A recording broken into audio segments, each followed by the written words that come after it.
এখন আমার একটু বুঝে থাকলে জবাব দিবেন, যেই মানুষগুলো রুজি উপার্জনের বাহানা দিয়ে নামাজ বাদ দেয় এরা চালাক না বোকা? নিঃসন্দেহে এরা বোকা। আল্লাহ তাআলা বললেন, গোলাম নামাজি হয়ে যাও, ঘরের মানুষদেরকে নামাজি বানাও, আমি আল্লাহ তোমাকে রিজিক দিয়ে দিব। সেই জন্য অনুরোধ করে বলবো, কাজ থাকবে, কর্ম থাকবে, ব্যবসা থাকবে। আপনি দোকান খুইলা বইসা আছেন, ওই দিক দিয়া দেখবেন নামাজের ইকামত শুরু হওয়ার টাইম হয়ে গেল, কাস্টমারের ভিড় দেখবেন। মনে কইরেন না আমাদের এলাকায় তো বলে কাস্টমার লক্ষ্মী, এ কথা বলা জায়েজ নাই। ওদের ভাষায় কাস্টমার হলো এটা আমার জন্য একবারে লক্ষ্মী কয় আর কি, মানে সৌভাগ্য, কাস্টমার আসলে ভালো। নামাজের সময় আসলো যে কাস্টমার, আপনি বুঝবেন আল্লাহ পরীক্ষার জন্য পাঠাইছে। দেখি এইগুলার লোভে নামাজ বাদ দেয় কিনা, এগুলো আল্লাহর পরীক্ষা হতে পারে। সেজন্য অনুরোধ থাকবে, নামাজি হয়ে যাই, মুসল্লি হই। আল্লাহ তাআলার ওয়াদা কখনো মিথ্যা হতে পারে না, চিন্তার কোনো কারণ নাই। হয়তো উপার্জন কম হবে, কিন্তু নামাজি হওয়ার কারণে ওই অল্প উপার্জনে বরকত যিনি দিবেন তিনি কে? আমি দুইটা বিষয়ে প্রত্যেকটা পয়েন্ট থেকে টানতেছি যে নামাজি হইলে পরকালের লাভ কি, জাহান্নাম থেকে বাঁচা যাবে, দুনিয়ার লাভ কি, রিজিক পাওয়া যাবে। এই জন্য জাহান্নামীরাও বলল, জাহান্নামে আসার এক নম্বর কারণ হলো আমরা মুসল্লি ছিলাম না, নামাজি ছিলাম না। এখন আপনারা বলেন আমরা কি হব? আমি আর বেশি সময় করব না, বেশি সময় কষ্ট আপনাদের দিব না। অল্প সময়ের মধ্যে আমি আমার মূল আলোচনাটা গুছাইয়া নিয়ে আসছি ইনশাআল্লাহ। জান্নাতি জান্নাতে যাবার পর, জান্নাতে গিয়ে সে দুনিয়ার সব পরিচিত মানুষদেরকে খুঁজবে। বলেন তো, জান্নাতি জান্নাতে গিয়ে যদি দুনিয়ার সব পরিচিত মানুষকে খুঁজে, সে কি জান্নাতে দুনিয়ার সব পরিচিত মানুষকে পাবে? পাবে না। তাফসীরে ইবনে কাসীরের মধ্যে আসছে, আল্লাহ তাআলা জান্নাতি আর জাহান্নামীদের মধ্যে দেখা ও কথাবার্তার ব্যবস্থা করে দিবেন। জান্নাতি জাহান্নামীকে দেখবে, জাহান্নামী জান্নাতীকে দেখবে। জান্নাতি যখন জাহান্নামের দিকে তাকায় দেখবে দুনিয়ার অনেক পরিচিত মানুষ ওই জাহান্নামের শাস্তি ভোগ করতেছে। হয়তো তার কাছের বন্ধু, আত্মীয় স্বজন, প্রিয়জন। এই দৃশ্য যখন লোকটা দেখবে, সে আল্লাহর দরবারে কৃতজ্ঞতার মাত্রা বাড়ায়া দিবে। সে বলবে, আল্লাহ, দুনিয়ায় তো ওদের সাথে চলতাম, ওদের সাথে আমার সম্পর্ক ছিল, চলাফেরা ছিল, আল্লাহ আপনি যদি আমার প্রতি দয়া না করতেন, আল্লাহ আজকে হয়তো আমাকেও ওদের সাথে জাহান্নামের মধ্যে থাকা লাগতো। আপনি আমার প্রতি দয়া করেছেন বিদায় আজকে আমি জান্নাতে আসতে পেরেছি। এইবার জাহান্নামী জান্নাতের দিকে তাকায় দেখবে, জান্নাতের মধ্যে তার পরিচিত আপনজন, প্রিয়জন অনেকে জান্নাতের নাজ নেয়ামত ভোগ করতেছে, সে জাহান্নামের শাস্তি ভোগ করতেছে। এই দৃশ্যটা দেখবার পর এমনিতেই তো জাহান্নামে যাওয়ার কষ্ট, এই দৃশ্য দেখার পর তার আফসোসটা বেড়ে যাবে। কারণ তার প্রিয়জন, আপনজন জান্নাতে, সে জাহান্নামে। সে দুনিয়ার কিছু সময়ের জন্য আফসোস করবে, যেই সময়গুলো ভালো কাজ করার সুযোগ থাকার পরেও করে নাই। বাজারে একই সাথে দোকানদারি করে, ব্যবসা করে। এক দোকানদার আজান হলে নামাজে যায়, আর একজন আজান হলে নামাজে যায় না। বলেন তো এমন আছে না নাই? বন্ধুরা একই মাঠে খেলে, একসাথে খেলে, একই সাথে চলে। আজান দিল, নামাজের সময় হলো, 2 জন নামাজ পড়তে যায়, 10 জন যায় না। বন্ধুরা একসাথে চলে, 2 জন ভালো কাজ করে, বাকিগুলা মন্দ কাজ করে। হয় কি হয় না?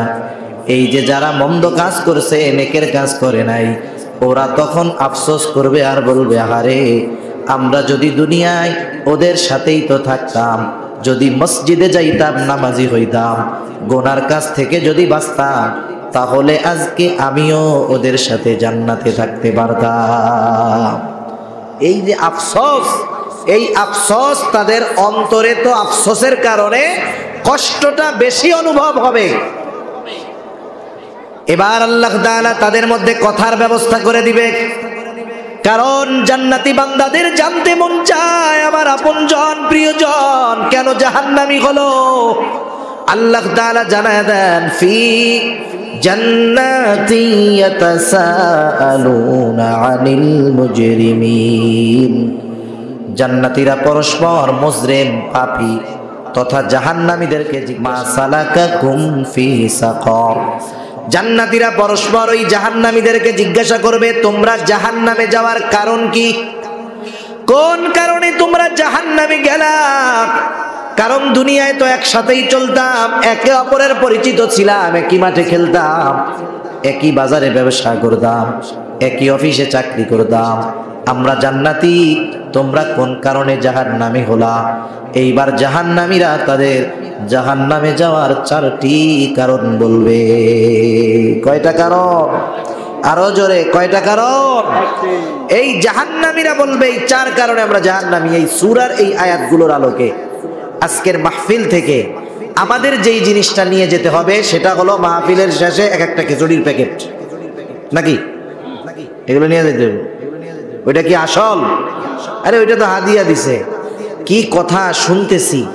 আমার জীবন পরিবর্তনের জন্য যা দরকার, আমার আখিরাত সুন্দরের জন্য যা দরকার, আমার জাহান্নাম থেকে বাঁচার জন্য যা দরকার, জান্নাতে যাওয়ার জন্য যা দরকার, সেই পাথেয়গুলো যত্ন সহকারে স্মরণ রেখে আমলে পরিণত করতে হবে ইনশাআল্লাহ।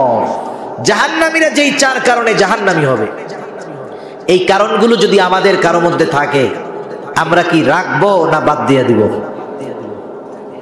নিজে নিজে অন্তরে প্রতিজ্ঞাবদ্ধ হন, হাত উঁচা করে ওয়াদা করানোর কোনো জরুরত নাই যে আমার মধ্যে যদি ওই জাহান্নামীদের কর্মগুলো থাকে আমি ওগুলো বাদ দিয়ে দিব। দেখেন, এক লোকের 2 পায়ে এমন অসুস্থতা হয়েছে, ডাক্তার পরীক্ষা নিরীক্ষা করে বলতেছে আপনার যদি জান বাঁচাইতে হয় 2 পা কেটে ফেলতে হবে রাম থেকে, আপনি আর হাঁটতে পারবেন না। বলেন তো, ডাক্তার যদি কাউকে এই কথা বলে জীবন বাঁচাতে হলে 2 পা কেটে ফেলতে হবে, আপনি কি পা রাখবেন না জীবন বাঁচাবেন? জীবন বাঁচাইলে পা থাকবে? এখন ডাক্তারের যদি বলেন হ্যাঁ ডাক্তার পা 2টা কেটে ফেলান, আপনি নিয়ে যাইয়েন কিন্তু আমি টাকা পয়সা দিতে পারবো না, এটা হবে? বরং হসপিটালে ভর্তি হবেন, টাকা পয়সা দিবেন, বেড ভাড়া দিবেন, ওষুধ খাবেন। যেই ডাক্তার ঠ্যাং 2টা কেটে ফেলছে, আসার সময় তারে ধন্যবাদও দিয়ে আসবেন যে আপনি খুব সুন্দর অপারেশন করছেন, আল্লাহর রহমতে আপনার অপারেশন সাকসেসফুল করেছেন আল্লাহ, এই জন্য হয়তো দুনিয়ার মুখ দেখতে পারবো আর কিছুদিন। কাইটা ফেলাইলো ঠ্যাং, দিয়ে আসলেন ধন্যবাদ। তাহলে জীবনের ক্ষেত্রে জীবন বাঁচানোর জন্য 2 পা মূল্যহীন। আবার যদি কোনো রোগে কেউ আক্রান্ত হয়, ডাক্তার যদি বলে পাও তো 2টা নাই আপনার, 2 হাতের যেই অবস্থা, বাঁচতে হইলে 2 হাতও কাটতে হবে, কি করবেন? হাত 2টা কেটে ফেলবো, তবুও বেঁচে থাকতে চাই। ধরতে পারবো না, চলতে পারবো না, এরপরেও বেঁচে থাকাটা আমাদের কাছে কত দামি যে হাত পা যদি কেটেও ফেলতে হয় আমরা পিছপা হই না। কিন্তু আফসোস, আমরা জাহান্নাম থেকে বাঁচার জন্য কিছু কাজ করার দরকার, কিছু কাজ ত্যাগ করার দরকার। জীবন বাঁচানোর জন্য হাত পা কাটতে পরোয়া করি না, অথচ জাহান্নাম থেকে বাঁচার জন্য কিছু ভালো কাজ করি না, কিছু মন্দ কাজ ছাড়ি না। এটা আমাদের বদনসিব, ঠিক কিনা বলেন? সেজন্য অনুরোধ থাকবে করজোড়ে আপনাদের কাছে যে আমরা এই 4টি কারণ জানার পর আমাদের মধ্যে যদি ওই জাহান্নামে যাওয়ার কোনো কারণ থাকে, আমরা এগুলো ত্যাগ করব ইনশাআল্লাহ। বেশি সময় আর আমি নিব না ইনশাআল্লাহ, 20 মিনিটের মধ্যে আমার আলোচনা শেষ হয়ে যাবে। জাহান্নামীরা এবার তাদের জাহান্নামে যাওয়ার কারণগুলো বর্ণনা করবে। আল্লাহ তাআলা জানায় দেন, তারা বলবে ক্বালু লাম নাকু মিনাল মুসাল্লিন। জাহান্নামীরা তাদের জাহান্নামে যাওয়ার 1 নাম্বার কারণ বলবে লাম নাকু মিনাল মুসাল্লিন, আমরা মুসল্লি ছিলাম না, মুসল্লি ছিলাম না। মুসল্লি কাকে বলে? সপ্তাহে 1 দিন মসজিদে হাজিরা দিলে সে মুসল্লি নয়। আমাদের ঢাকা শহরে মাঝে মধ্যে দেখা যায় 5 তলা 7 তলা মসজিদ, জুমার দিন পুরা মসজিদ ভরপুর, ছাদেও জায়গা নাই, নামাজের জন্য মানুষের জায়গা না পেয়ে রাস্তায় দাঁড়ায় গেছে মসজিদের সামনে।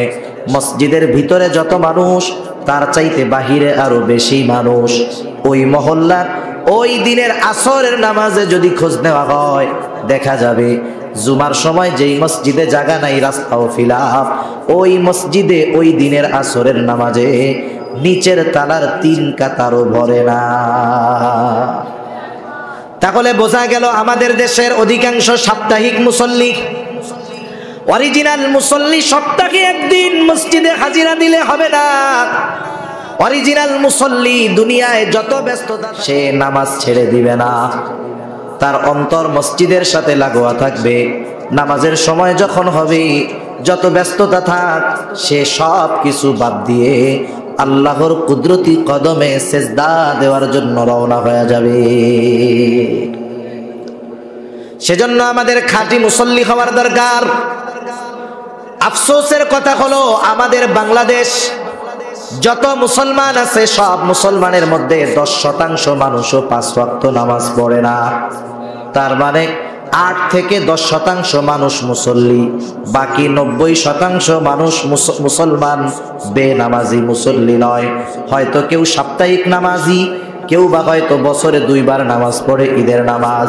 আবার অনেক মুসলমান খুঁজে পাবেন সারা জীবনে কোনো নামাজে হাজিরা দেয় নাই, একটা নামাজে অংশগ্রহণ করেছে, সেটা হলো তার নিজের জানাজার নামাজ। এর আগে কোন নামাজে সে যায় নাই, একটা নামাজে সে অংশগ্রহণ করতে বাধ্য হয়েছে, কারণ ওই নামাজটা ছিল তার জানাজার নামাজ।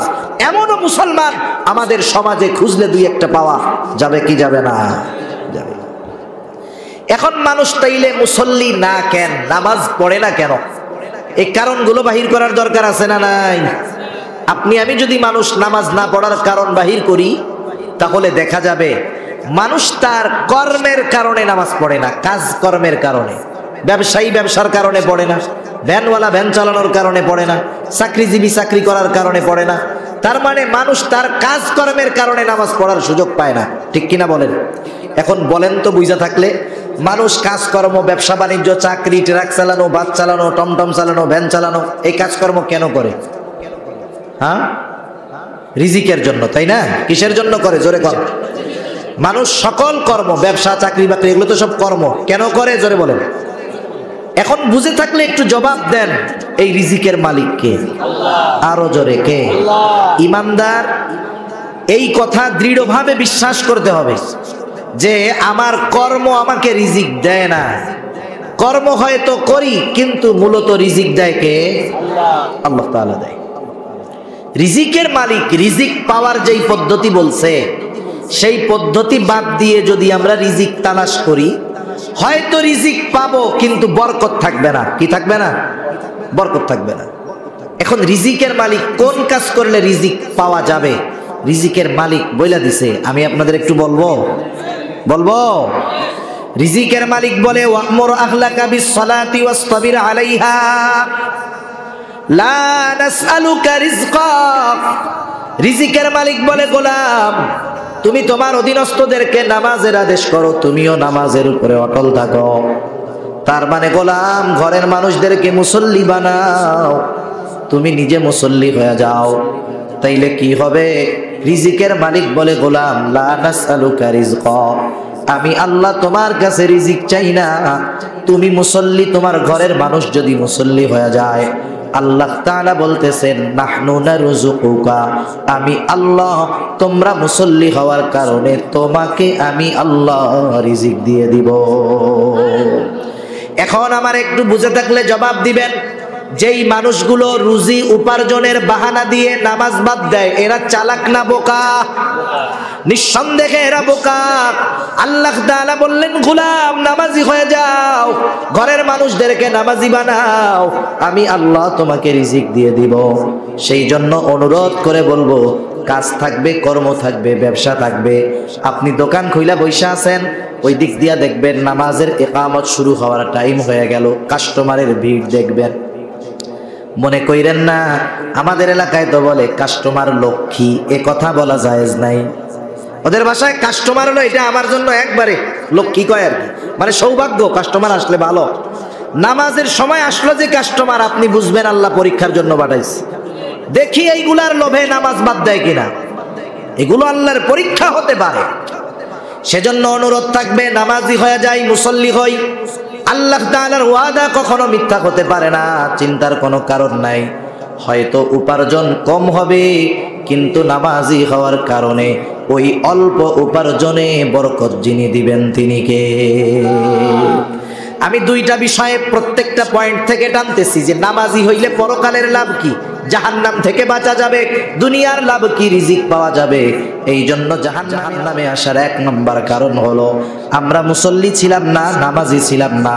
এখন আপনারা বলেন আমরা কি হব? আরো জোরে কি হব? আল্লাহ তৌফিক দান করুক, জোরে বলি আমিন। জাহান্নামীরা তাদের জাহান্নামে যাওয়ার দ্বিতীয় কারণ বলবে ওয়ালাম নাকুনু তুইমুল মিসকিন, আমরা মিসকিনদেরকে খানা খাওয়াইতাম না। সাধারণভাবে খানা খাওয়ানো বড় ফজিলতের কাজ। খানা খাওয়ানোটাকে আমরা তিনটা ভাগে ভাগ করতে পারি। এক নাম্বার সাধারণভাবে খানা খাওয়ানো। রাসূলুল্লাহ সাল্লাল্লাহু আলাইহি ওয়াসাল্লামের কাছে এক লোক এসে প্রশ্ন করতেছে, ইয়া রাসূলুল্লাহ আইয়ুল ইসলামি খাইর, ইসলামের মধ্যে সর্বোত্তম কাজ কোনটা? নবীজি ছিলেন উম্মতের রূহানি ডাক্তার। একই প্রশ্ন ব্যক্তি ভেদে ভিন্ন রকমের উত্তর নবীজি দিতেন। এই লোকের এই প্রশ্নের জবাবে নবীজি বললেন তুতঈমুত তাআম ওয়া তাকরাউস সালাম আলা মান আরাফতা ওয়া মান লাম তারিফ। নবীজি বললেন তুমি মানুষকে খানা খাওয়াও আর পরিচিত অপরিচিত সবাইকে বেশি বেশি সালাম দাও। নবীজি বললেন মানুষকে খানা খাওয়াও, কোনো স্তর বিন্যাস করেন নাই। নবীজি বলেন নাই ধনীরে খাওয়াবা না, গরিবরে খাওয়াও, মিসকিনরে খাওয়াও, এমনটা বলেন নাই। সেই জন্য মুহাদ্দিসিনে কেরাম বলেন লোকটা ধনী হোক আর গরিব হোক, পরিচিত হোক আর অপরিচিত হোক, অসহায় হোক অথবা স্বাবলম্বী হোক, এক কথায় কোনো মানুষ যদি অপর কোনো মানুষকে আল্লাহর সন্তুষ্টির জন্য খানা খাওয়ায় ফজিলত আছে না নাই? খানা খাওয়ানোর দ্বিতীয় স্তর। এখন বলেন ওই খাবারটা যদি কোনো মিসকিনকে খাওয়ানো হয় ফজিলত কম না বেশি? মিসকিনদের খানা খাওয়ানো বড় দামি কাজ। আল্লাহ তাআলা কোরআনুল কারীমের মধ্যে জানায় দেন, সূরা মাউন, এই সূরার মধ্যে আল্লাহ তাআলা কাফেরদের কয়েকটা মন্দ স্বভাবের কথা বর্ণনা করেন। মন্দ স্বভাবগুলোর মধ্যে একটা হলো আল্লাহ তাআলা বলেন ওয়ালা ইয়াহুদ্দু আলা তাআমিল মিসকিন, কাফেররা মিসকিনদেরকে খানা দেয় না। মুফাসসিরিনে কেরাম বলেন মিসকিনদের খানা না দেওয়া এটা হলো কাফেরদের স্বভাব। এর বিপরীত মিসকিনদের খানা দেওয়া এটা হলো প্রকৃত মুমিনের স্বভাব। তাহলে মিসকিনকে খানা দেওয়া মুমিনের কাজ। এখন কথা হলো মিসকিনদেরকে যদি খানা দেই আখিরাতে জাহান্নাম থেকে বাঁচবো, দুনিয়ার লাভ কি? পবিত্র কোরআনুল কারীমের একটা সূরা সূরাতুল ফাজর, এই সূরার মধ্যে আল্লাহ তাআলা মানুষের রিজিক সংকীর্ণতার কয়েকটা কারণ বর্ণনা করেন। রিজিক সংকীর্ণতার অন্যতম কারণ আল্লাহ তাআলা বলেন ওয়ালা তাহাদ্দুনা আলা তাআমিল মিসকিন। আল্লাহ তাআলা বলেন তোমাদের রিজিক সংকীর্ণতার অন্যতম কারণ তোমরা পরস্পর মিসকিনদেরকে খানা প্রদানে উৎসাহ দাও না। মুফাসসিরিনে কেরাম বলেন উদ্দেশ্য হলো নিজে মিসকিনরে খানা দাও না, অপরকেও খানা দিতে উৎসাহ দাও না। এই কথার আলোকে মুফাসসিরিনে কেরাম বলেন যেই ব্যক্তি মিসকিনদের খানা দেয়, অপরকে মিসকিনকে খানা খাওয়াইতে উৎসাহ প্রদান করে, আল্লাহ রব্বুল আলামিন ওই লোকটার রিজিক দুনিয়াতে প্রশস্ত করে দেয়। রিজিক প্রশস্তের ব্যাপারটা ভিন্ন। সম্পদ থাকলেই যে রিজিক প্রশস্ত তা না, আবার সম্পদ না থাকলেই যে রিজিক সংকীর্ণ তা না। আমাদের দেশে অনেক কোটিপতি আছে যারা ইচ্ছা করলে প্রতিদিন প্রতিবেলায় একটা উট জবাই করে খাইতে পারবে, কোনো ব্যাপার না। এমন টাকাওয়ালা আছে না নাই? আছে। এখন ওই মনে করেন এক ধনী অল্প বয়সে অসুস্থ হয়ে গেছে, ডাক্তারের কাছে গেছে টেস্ট করানোর জন্য। যারা টাকা যত বেশি এদের মরার ভয় তত বেশি। করোনার সময় দেখেন নাই গ্রামের মানুষ করোনারে কোনো বার্তা দেয় নাই, কিন্তু শহরের মানুষ এতটা সতর্কতা অবলম্বন করছে। এমনও হয়েছে, কাহিনী শুনেছি যে করোনা আসবে, বাংলাদেশে তো কোনো ঘোষণা হয় নাই, 17ই মার্চের পরে হলো বাংলাদেশে আনা দিছে। এর আগে তো করোনা কিছু কাজবাজ করতে পারে নাই, কিন্তু এর আগের থেকেই একদল মানুষ 6 মাসের খাবার ঘরের মধ্যে নিয়ে যা প্রয়োজন ফ্রিজে লোড দিয়া চিন্তা করছে আমরা আর 6-7 মাস বাইরে যাব না, দরজা জানালা সব ক্লোজ, বাইরের হাওয়া বাতাসও ঢুকতে পারে না, করোনা ঢুকবে কেমনে? দেখা গেল কি ওই বিল্ডিং এর একজন হঠাৎ করে অসুস্থ হয়েছে, হাসপাতালে নিছে, টেস্ট করছে ওর করোনা। যেই বিল্ডিং এ করোনা, ওই বিল্ডিং ধরে সবাইরে টেস্ট করছে, অধিকাংশ লোকগুলোর করোনা। করে দেখেন কত সতর্কতা অবলম্বন করার পরেও তারা কাউরে ঢুকতে দেয় নাই, তারা ঘর থেকে বাইর হয় নাই, কিন্তু করোনা যেয়ে তাগই ধরছে ঠিক মতো। সেজন্য টাকাওয়ালারা অল্প অসুস্থ হইলেই ডাক্তারের কাছে দৌড়ায়। এখন গেছে, ডাক্তাররাও বুঝে এ পার্টিরে যদি 2-4 হাজার টাকার টেস্ট দেই, ও আমার ডাক্তারই মনে করবে না। টেস্ট দিছে 1 লাখ টাকার টেস্ট। দেখবেন টাকাওয়ালারা এরকমই বলে, ভাই অমুক ডাক্তারের কাছে গেছি, আরে টেস্ট, সেই ডাক্তার কত জাস্টিফাই করার পরে আমারে ওষুধ দিছে, মানে 1 লাখ টাকার টেস্ট করাই এত 25,000 ডাক্তার খায়া বইয়া রয়েছে। ও তো আর তা বুঝে নাই। এখন টেস্ট করাইয়া ডাক্তারকে রিপোর্ট দেখাইতে আনছে, ডাক্তার বলে কাজ তো শেষ, কাজ শেষ। এই কথাই উনি আদামরা। কি হয়েছে ভাই? আপনার দুনিয়ার সব বড় বড় রোগ। আপনার কি রোগ? ডায়াবেটিস হাই, রক্তচাপ, হাই প্রেশার আছে, আপনার কিডনির সমস্যা, হার্টেও সমস্যা আছে, রোগ আর বাকি আছে এই দুনিয়ার, টাকাওয়ালা রোগ এগুলো সব। এখন বলতেছে আপনি যদি বাঁচতে চান, আমি যা বলি তাই শুনবেন। মানুষ আছে বাঁচার জন্য আল্লাহর কথা না শুনলেও ডাক্তারের কথা খুব ভালো মতো শুনে। কত মানুষ দুনিয়ায় আপনি পাবেন, ডাক্তার বলছে আপনারে যেই ওষুধ দিলাম 4 ঘন্টা পর পর খাইতে হবে 6 ডোজ, 24 ঘন্টায় 6টা ট্যাবলেট যদি খাইতে হয় 4 ঘন্টা পর পর খাবেন। রাত 12টায় একটা খাইছে, 4টায় আর একটা খাইতে হবে। অ্যালার্ম দিয়ে উঠা ওষুধ ঠিকই খায়, কিন্তু ফজরের নামাজ পড়ার মতো সৌভাগ্য তার হয় না। আমাদের দেশের কত পোলাপান আছে ফজরের নামাজ পড়তে পারে না, কিন্তু বিশ্বকাপ রাত জায়গা 2টা-3টার সময় উঠে দেখা, এটা কিন্তু মিস হয় নাই। ঠিক কিনা বলেন? কি জবাব দিবা? তুমি যদি এইটা হইতো যে তুমি তোমার অবস্থার কারণে উঠতে পারো নাই, আল্লাহ হয়তো ক্ষমা করে বলতো পড়ছস পরে মাফ করে দিলাম। কিন্তু তুমি রাত জায়গা উঠে ফুটবল খেলা দেখতে পারো, কিন্তু সকালে ঘুম থেকে উঠে ফজরের নামাজ পড়তে পারো না, তোমার জন্য ছাড় এত সহজ না। ঠিক কিনা বলেন? এখন ডাক্তার বলতেছে বাঁচতে যদি চান আমি যা কই তাই শুনতে হবে। আচ্ছা ডাক্তার রাজি আছে। শোনেন, যেহেতু আপনার হাই প্রেশার, লবণ টবণ গরুর গোশত টোস্ত এসব খাবেনই না, টোটাল বাদ। আচ্ছা, কিডনির সমস্যা যেহেতু আছে, শক্ত খাবার খাওয়া যাবে না। আবার হার্টেরও প্রবলেম আছে, আপনি খাবেন কি? শুনেন, আপনি খাবেন আলা চাউলের জাউ। আলা চাউল চিনেন তো? আলা চাউলের জাউ খাবেন, খবরদার ওর মধ্যে লবণ দিবেন না। একটু বলেন তো, আলা চাউলের জাউ রান্না কইরা লবণ ছাড়া যদি ছাগলের সামনে দেন, খাবে? ও এক চাটা দিয়া বলবে আই ডোন্ট লাইক, এটা আমি আর খাবো না। একটু চিন্তা করে দেখেন, সম্পদের অভাব নাই, আল্লাহ তাআলা চাইলে ক্লোজ করে দিতে পারে কি পারে না? আবার কত আল্লাহর বান্দা আছে সম্পদ নাই, কিন্তু আল্লাহ তাআলা এমন খাওয়ান খাওয়ায় যে তার মাসের যে বেতন, 6 মাসের বেতন এক জায়গা করলে 1 মাসে যা খায় 6 মাসের বেতন দিয়েও কিনা খাইতে পারবে না। ঠিক কিনা বলেন? সেজন্য রিজিক সংকীর্ণতা, রিজিক প্রশস্ততার বিষয়টা সম্পদের সাথে সম্পৃক্ত নয়। আমরা যদি মিসকিনদের খানা খাওয়াই, অপরকে উৎসাহ দেই, তাহলে আমাদের রিজিক প্রশস্ত করবেন কে? খানা খাওয়ানোর 3য় স্তর, মিসকিন অসহায় ক্ষুধার্ত মানুষ যদি আমার আপনার প্রতিবেশী হয়, তাহলে ওই প্রতিবেশী অসহায়কে খানা দেওয়া শুধু ফজিলতের কাজ নয়, ঈমান সম্পৃক্ত বিষয়। নবীজি বলেন লাইসাল মুমিন আল্লাযী ইয়াশবাউ, ওই লোকটা মুমিন নয় যে নিজে পেট ভরে খায় আর তার প্রতিবেশী তার পাশে অভুক্ত কাটায়।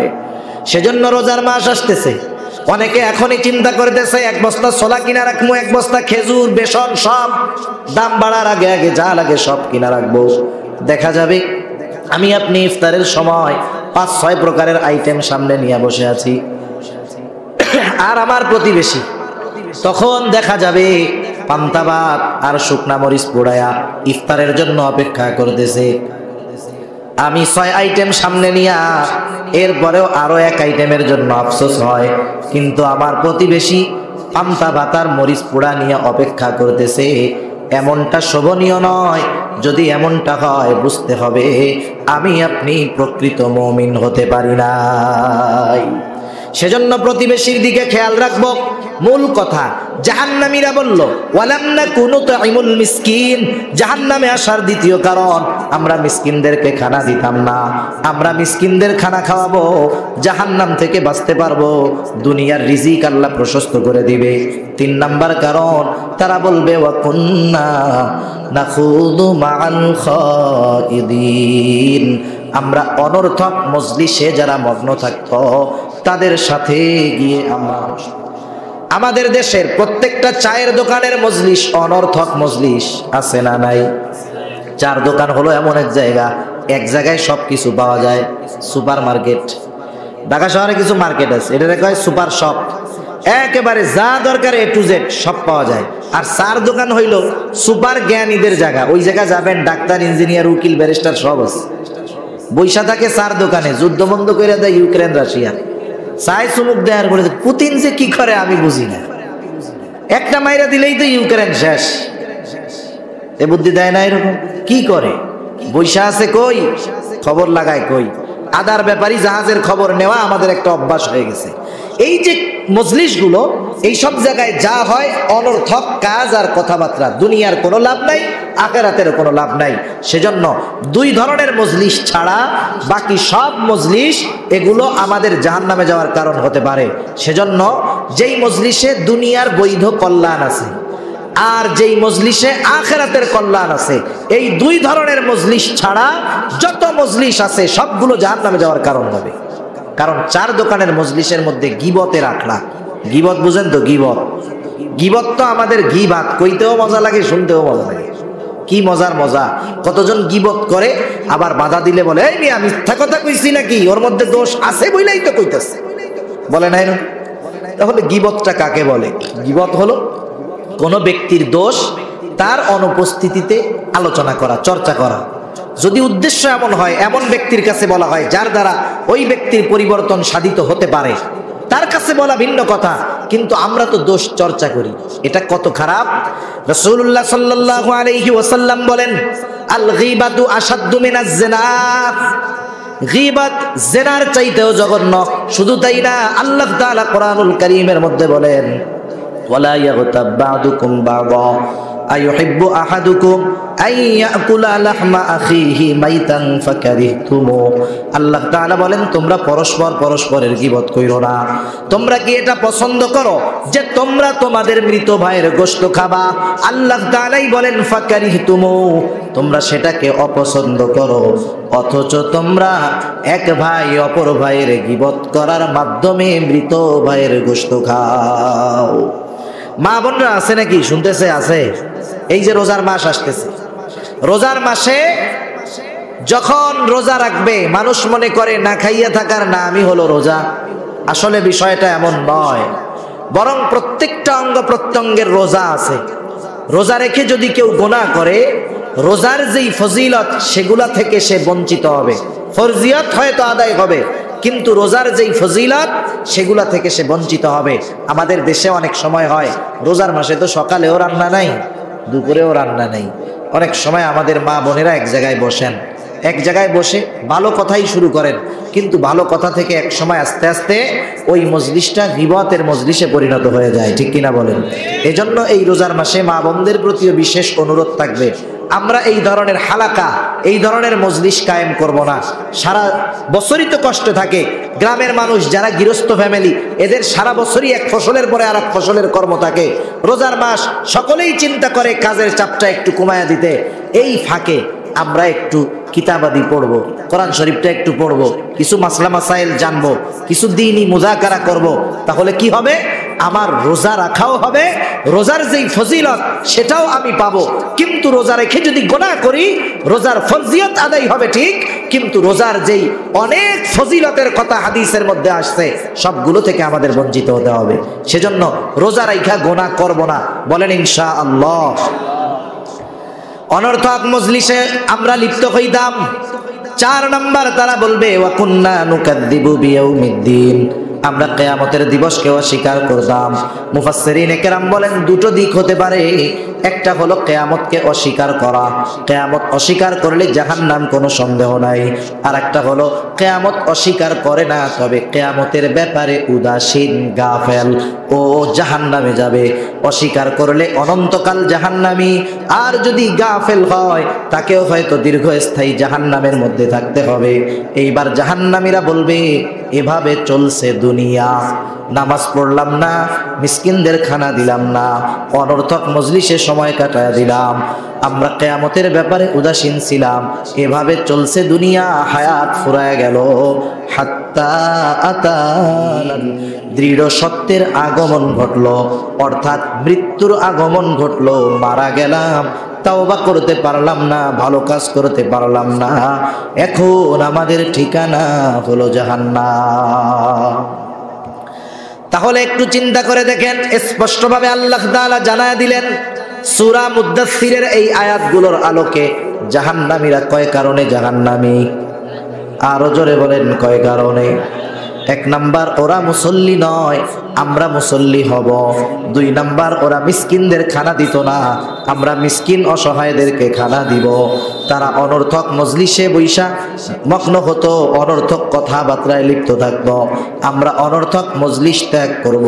চার নাম্বার, তারা কিয়ামতের ব্যাপারে অবিশ্বাসী, উদাসীন ছিল, আমরা কিয়ামতের ব্যাপারে দৃঢ় বিশ্বাসী হব। জোরে বলে ইনশাআল্লাহ, আরো জোরে ইনশাআল্লাহ। সর্বশেষ 1-2 মিনিটে কথা বলে আমি শেষ করে দিব, মূল সময় আমার শেষ। এখন আসেন একটু চিন্তা করে দেখেন, এতটুকু চিন্তা মাথার মধ্যে নিয়ে একটু বাড়িতে যাবেন, একটু চিন্তা করে দেখেন তো যে আল্লাহ তাআলা কোরআনুল কারীমের মধ্যে বলছেন যে যারা দুনিয়াতে ভালো কাজ করে না, ইমানদার বেঈমান, যারা ভালো কাজ করে না, নেক কাজ করে না, দান সাদকা করে না, নামাজ কালাম পড়ে না, এরা মারা যাওয়ার পরে এরা আফসোস করে। এরা মারা যাওয়ার পরে কি করে? আফসোস করে। এই আফসোস আমরা কেউ দেখিও না, শুনিও না, কিন্তু যিনি দেখেন, যিনি শোনেন, তিনি কে? আল্লাহ। এখন আফসোস কি জন্য করে জানেন? আফসোস করে হায়াতের জন্য। কিসের জন্য? বলে আল্লাহ আমাদেরকে একটু সময় দিয়া দুনিয়াতে যাওয়ার একটু সুযোগ দেন। কি বলে? একটু সময় দেন আমাদের।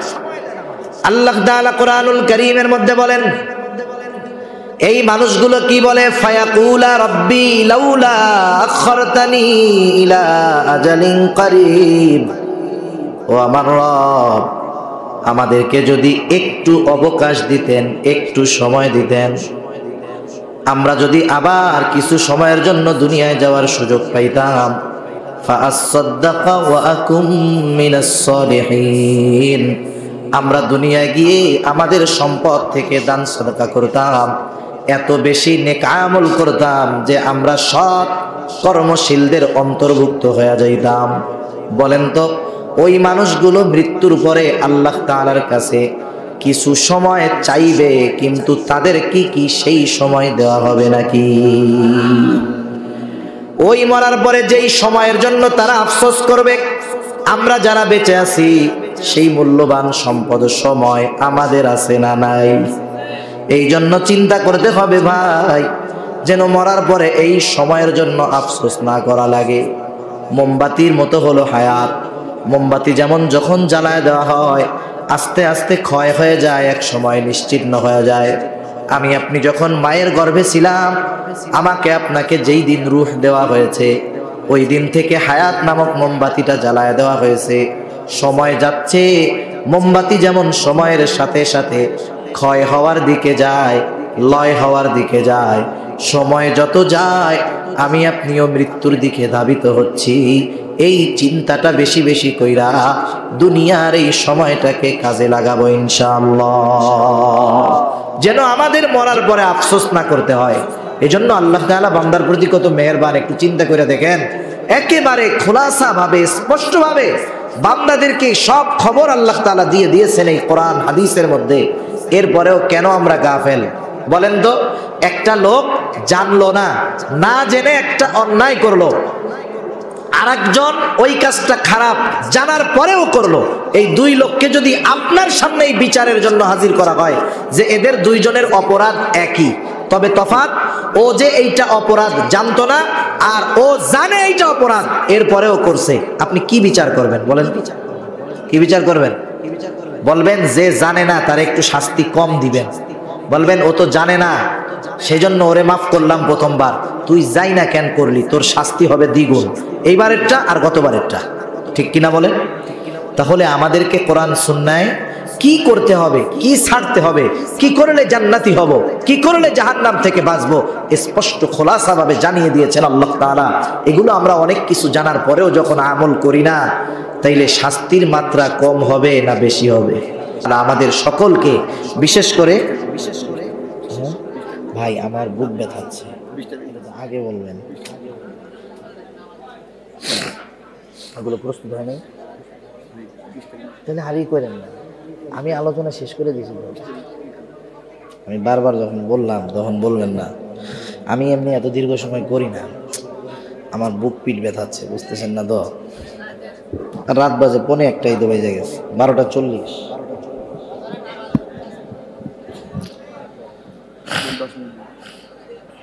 আমি কি বলবো বলেন? আমি তো একটা বিষয় নিয়ে আলোচনা করছি, আর বিষয়টা তো আমি টাইনে দিচ্ছি শেষ করে, আপনি বুঝতেছেন না?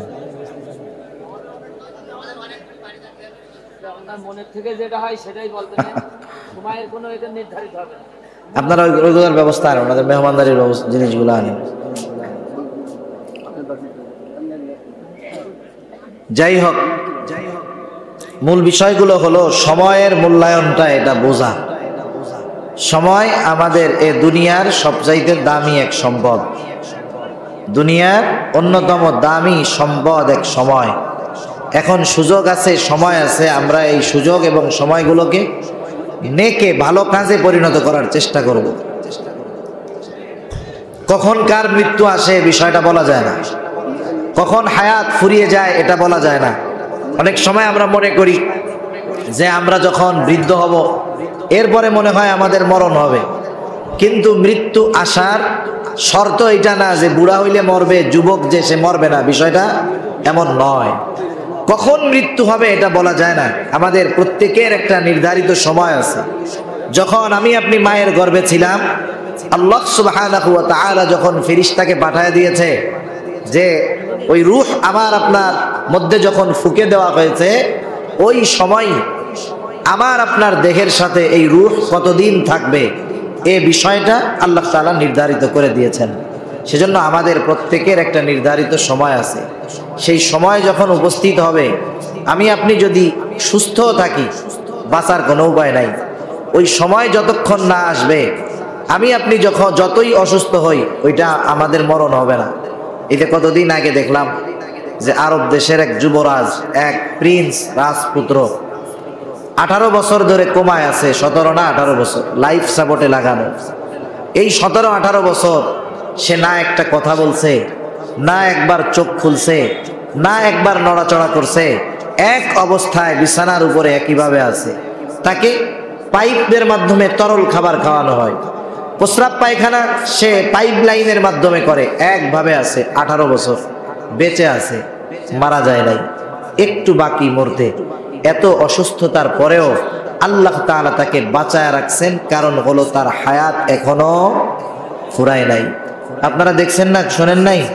এই যে তুরস্কের ভূমিকম্পে 10 দিন পরেও সুস্থ সুস্থ মানুষকে উদ্ধার করা হয়েছে। 10 দিন কোথায় ধ্বংসস্তূপের কত নিচে, যেখানে বাতাস পৌঁছানো কঠিন, খাবার পৌঁছানো কঠিন, হায়াত আছে, আল্লাহ তাআলা ওই জায়গায় বাঁচায় রাখছে। গর্ভবতী মহিলা, ভূমিকম্পে তার গর্ভপাত হয়ে গেছে, মহিলা পরিবারের সব মারা গেছে, কিন্তু ওই সদ্য ভূমিষ্ঠ ওই ছোট বাচ্চা ভূমিষ্ঠ হয়েছে মাত্র, মার দুধ পর্যন্ত পান করতে পারে নাই, অথচ ওই বাচ্চাটাকেও বাঁচায় রাখছে কে? আল্লাহ। সেজন্য হায়াত এক জটিল দামি জিনিস, থাকতে এর মূল্যায়ন আমরা যদি না বুঝি, যখন থাকবে না দাম বুঝবো, কিন্তু করার কিছু আমাদের থাকবে না। সেজন্য হায়াত আছে। যুবক ভাই যারা আছেন, তরুণ যারা আছেন, অনেকে মনে করে যৌবনকাল এটা মনে হয় গুনাহ করার টাইম।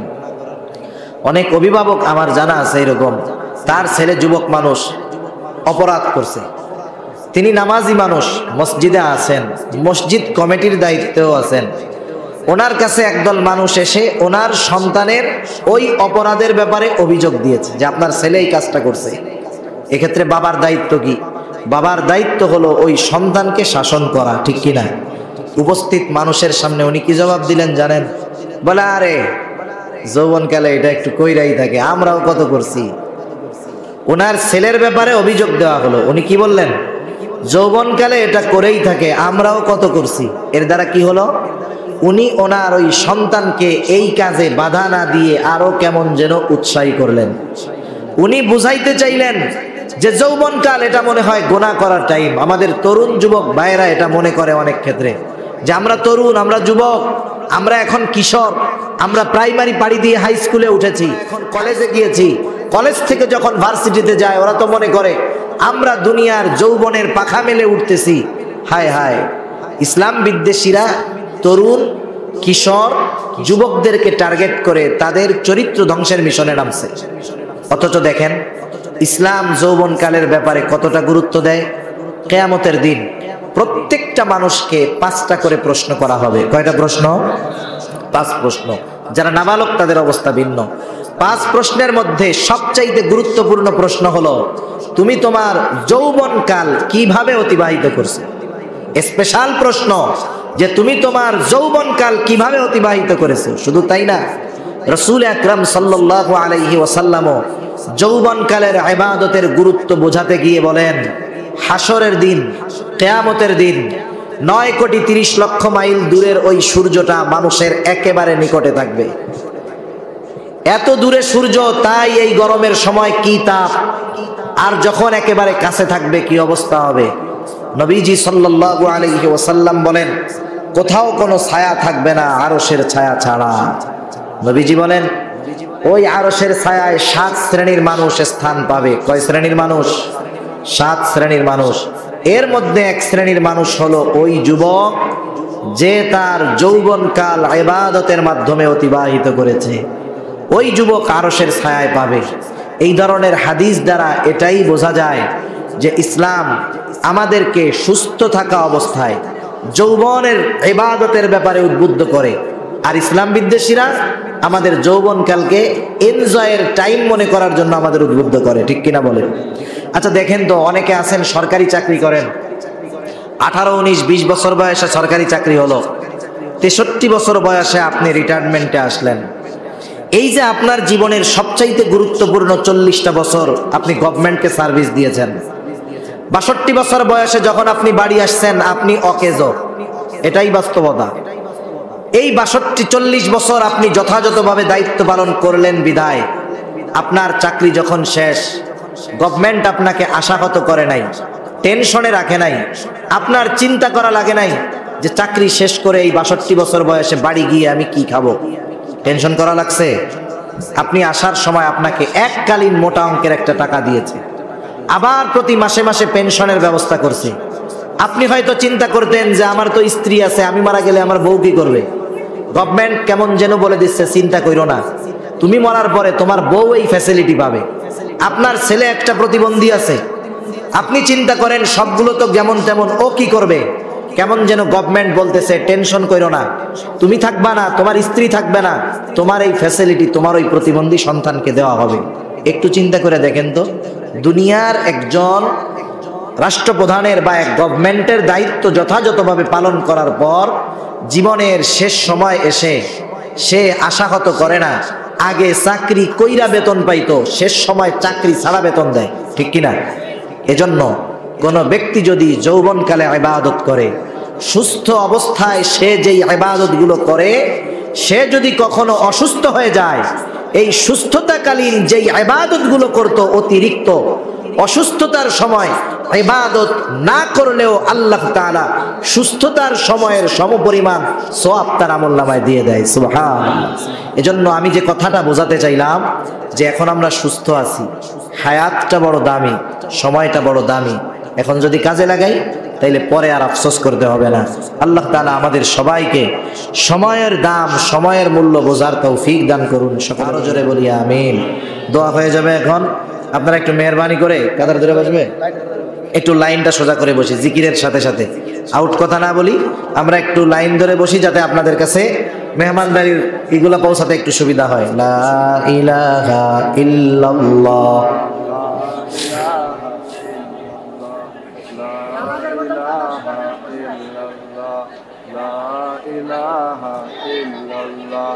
লা ইলাহা ইল্লাল্লাহ, লা ইলাহা ইল্লাল্লাহ, লা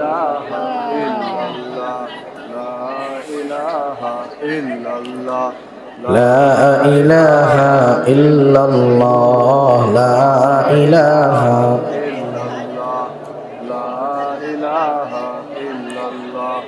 لا إله إلا الله لا إله إلا الله এই কিছু বলার দরকার হলে মাইকে বলেন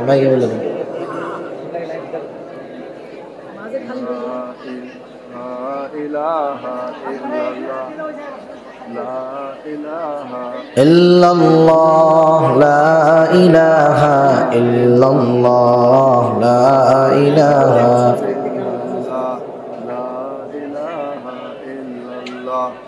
لا إله إلا الله لا إله إلا الله لا إله إلا الله لا إله لا إله إلا الله لا إله إلا الله দেওয়া শুরু করছে আমরা সবাই দুরূদ শরীফ পাঠ করি আল্লাহুম্মা সাল্লি আলা মুহাম্মদ وعلى آل محمد كما صليت على إبراهيم وعلى آل إبراهيم إنك حميد مجيد اللهم بارك على محمد وعلى آل محمد كما باركت على إبراهيم وعلى آل إبراهيم إنك حميد مجيد